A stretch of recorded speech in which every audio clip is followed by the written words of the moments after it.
Terafab. He mentioned that the Terafab is going to be 50 times the size of the Pentagon when complete. Oh, hell. 50 times. What's man doing? He's like, if we're going to have robots and we're going to have AI to run these robots, there's a certain amount of chips that you need to have. And right now, we're producing like 1% of that. So he couldn't convince the chip fabricators to invest the money to build these factories. So you have built them yourself? Just got to build himself. He says, they said there's a certain speed that they're comfortable going at. And they're not being stupid or anything. Yeah. But it's just like they've seen what happens when you go too fast. Yeah. So in times past, when the internet started getting big, They crash. yeah, they expanded too quickly, and then the demand fell off a cliff. There was bankruptcies, there was hard years, and so they're like, we're simply not going to move that fast. And they don't have the conviction of an Elon that can see the vision of where this thing is going. So they're like, yeah, we're going to go a little faster. We're going to build a few extra fabs, but nothing that would satisfy the demand for Optimus, for the robotaxis, and for Starmind, the AI constellation in space. So the man is showing that his predictions, he's showing a sort of conviction for his predictions. Yes. If he's going to predict that so many things are going to be done, you got to have you got to go after the amount that will accomplish that. Exactly. And so that's what he's doing. And since they can't, they ain't got a conviction, they ain't got to put out a thing, and if he start that way, he could never accomplish it. Exactly. So the way he's showing that he can accomplish it by going after the amount of, and it's not just in one field. Yeah, he's doing it in a lot of different areas, not right? in just one area. Yeah. In fact, I'll come back to that. I have a list of all the things he's building just in Texas alone. I'm going to share with you in a little bit. But I wanted to tell you one more thing about the Terafab, that someone looked at the rendering of the Terafab and noticed there's this huge circle going around the middle of it.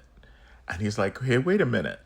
That looks like a particle accelerator. That's about the size of a particle accelerator. Is this what they're building here? And the guy was saying that there's been efforts to come up with a new way of etching chips onto silicon, where you would use a free electron laser to etch all the little lines for the circuits. And the advantage of that is that you can get really, really small. You use less power, and it's cleaner, because the way that we do it right now is they use these little droplets of tin, and like aluminum, tin, and they will shoot a laser into it. And when that droplet bursts, it gives off a certain wavelength of ultraviolet light that they use for etching the lines. But of course, you have tin everywhere, right? And so if you use a particle accelerator, this particle accelerator would then give off a laser beam, and then that laser beam will then be wiggled by some magnets, and that wiggling will create the ultraviolet light that will do the etching. So there's no tin, there's no waste. And also you can actually use that same laser beam can come back around to help accelerate itself, so it uses less power. So there's a whole lot of advantages, but it's a brand new technology that nobody has created yet. And so the guy asked, and guess what Elon said? Free electron laser for the win. So he didn't confirm it and he didn't deny it, but he's kind of giving the... Yeah, he's not putting it all, he's not, They're probably thinking about it. you're there. For you to really understand where he's going, you gotta understand this subject, in its entirety, to be able to put those pieces together and imagine, Yeah. And so we'll see. I mean, if he does that, that's going to be another mind-blowing thing, And then in more SpaceX news, we've got the vice president of launch for SpaceX reported that they'd completed the stacking for a new Starship tower out in Florida at Cape Kennedy at Pad 37A. So now they've got 3, just 2 more to go. I see. And so yeah, it's moving along. They said that for their plans that they have to do a Starship flight every day next year, they're going to need at least 5 pads. So that's what they're gunning for. They're gunning The for. demand is not is realistic. Yeah. Is realistic. If you got this goal, a certain goal, you got to build it a certain way, otherwise you can't get there. Exactly. And so they're going after it. So I'm pretty sure they're going to finish the other 2 this year at the rate they're going. And then I remember I was saying I'll come back to the idea of how much he's doing at one time. I'm going to read off the list of things that he's building just in Texas. So Just in this one, just state one state. alone. Yeah. So he's got the Terafab, which is in Grimes County. There's the Gigasat factory that'll make all of those AI satellites. That 1 million satellites they're going to put up. Yeah. And it's in Bastrop. It's under construction. There's the Optimus factory at Giga Texas, which is currently under construction. There's the Advanced Technology Fab at Giga Texas that's under construction. And that's where they're going to try all of those new things to come up with better ways to make chips. Then there's the Tesla project Crystal Sun. And that project is a big solar cell plant in Fort Bend County, Texas. And they're going to start constructing that late this year. That's 6. And then it's the expanded Starlink terminal production facility in Bastrop that is under construction. And then... the terminal facility. Yeah. Those millions of terminals, like they have 12 million people in the service, and every one of them needs a terminal. And so at this point, I think they said they're up to about 1 million terminals a month or something like that. And so they're trying to get as many terminals produced as possible, because the more terminals you have, the more customers you can have. Yeah. So he has to keep expanding that number. And so they're expanding the Starlink terminal production right there in Bastrop, and that's under construction. And then they're expanding Starbase, of course. So they built the second pad, and then they're going back and they're redoing the first one, and then they're working out a deal where they will get some of the land next to Starbase in exchange for some land that they own further out. So, and they're also building a pipeline to bring in natural gas that will run the rocket, the methane. And they're also creating an It's air like- separation it's plant. Like bringing up my rollers. It's like bringing up my trucks. You gotta Just make it there or Yeah. pipe it in. Uh-huh. No more 230 trucks per launch, right? Yeah.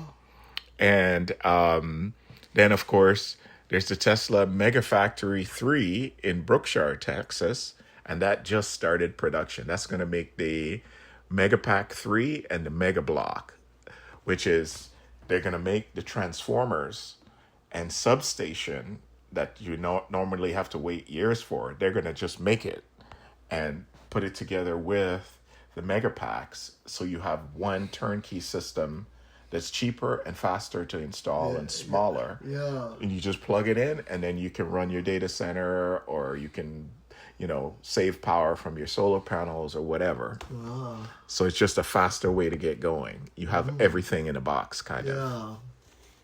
So that just gives you an idea of the scale of what they're doing. Just one state. just one state. So who knows what's next, right? Stay tuned. Oh, yeah. The other thing I wanted to tell you about is some medicine-related breakthroughs. In Sweden, a man with type 1 diabetes has successfully started producing his own insulin after receiving a transplant of gene-edited cells. And that's a major milestone for diabetes research, right? He can produce his own insulin. He cured himself. Yeah, you just give him edit his cells Yeah. so that they can start producing insulin again, inject it back in, and he starts producing insulin again. Come back to scratch. Oh my God. It's still in just clinical trials right now. And they need more studies. But the thing is, the treatment exists. Yeah. Can you imagine? You get diabetes and the doctor says, okay, bend over. Here's this injection.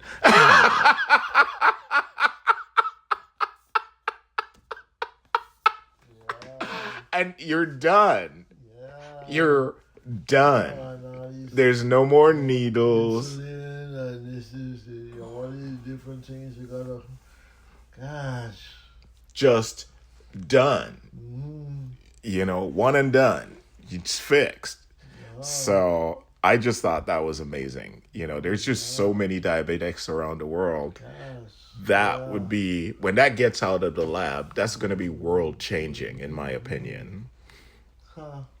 And then the other thing that I thought was interesting is these researchers in Waterloo, they engineered tumor-eating bacteria capable of invading and destroying cancer cells from The within. tumor invading bacteria.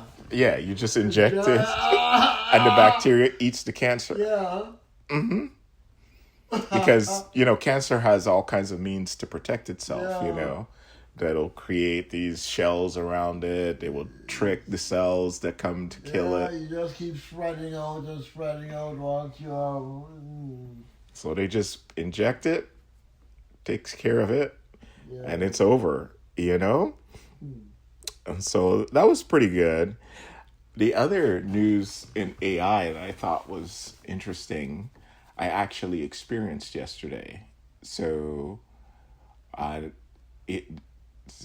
SpaceX, or XAI, released Grok Build, which is a piece of software you can run on your laptop that will basically help you to do anything that you need to do on the laptop, and it'll also build things for you. So you got Grok Build? Yes. So it's like an assistant that's on your laptop. So I open up my MacBook Pro and I load up Grok Build, and You got Grok Build. Yes, Grok is sitting on my machine, and he Yeah. knows about my machine. Yeah. I can tell him, clean up my desktop on my machine, and it will do it. It'll go through, and it told me, hey, did you realize that you have 29 gigabytes worth of old files that you're not using? And I'm like, oh, I didn't know that. He's like, do you want me to take care of it for you? And I'm like, yes. And so it did. But that wasn't the amazing thing about it, Dad. The most amazing thing about it is after I saw him do that, Yeah. I'm like, what else can he do? That's it. And I said, well, can you write video games using a game engine called Unity 3D? And he says, yeah, I can. And he says, just describe your game to me and I'll write it. And I says, well, I actually have a document where I describe all the features of the game, and it's in Claude. And he's like, oh, really? Wait a minute. Let me go over to Claude's projects. And it went into the files that Claude AI is using on my computer, found a document that describes the game, read through it, figured out how to do it. And he was like, do you want me to go ahead and build it? And I'm like, yes. And he had a prototype working in 10 minutes. I started In who? in 10 minutes. I was playing the game. Now, it may not mean much to you, Why but does that mean much to me? Huh? okay, it means more to Well, me God, because yeah. that game has been sitting for like 7 years. Oh, wow, yes. I can understand why you say that. That didn't mean much to me because, I'm still yet to comprehend all the things that go into a game. Yeah. So, And I went back and forth with him for about a half hour. And I have a little prototype that I've been playing. After years of starts and stops, I actually have something. Keep pushing them. I gotta You keep know, pushing, that's and I right. will. Yeah, you want, you got a prototype, you want more advanced games, Oh, and, yeah. who knows? I might get something that, There, you might get what do you call it, passive income. why not, right? Yeah, I just thought that was so amazing that Yeah. just on a whim, after using it for something really ordinary, it says, let me see if it can do this. And it did. It knocked it out of the park. And so I'm going to keep going at it to see if I can get it. You got to be able to do nothing. All you got to do is think up, think up the process, think up where you want to go, and be able to explain it properly, and give it to the man. Let him do it. Let the man go out and work. Oh, yeah. Whatever you can do, you find be a place where you can get it done. There you go. That's Wow. right.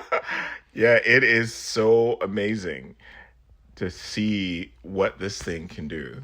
And I don't think I'm ever going to go back to manually running my computer What should you again. Just never.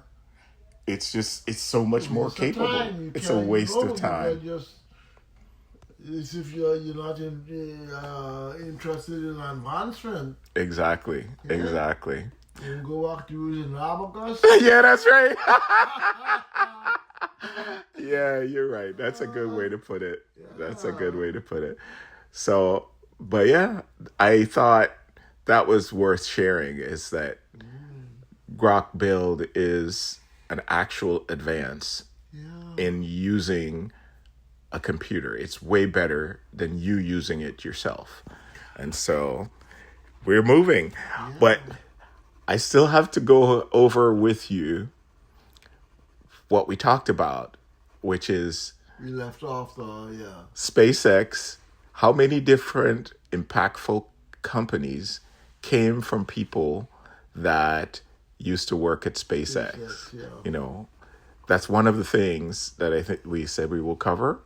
And the other thing that I wanted to go over with you is robotics.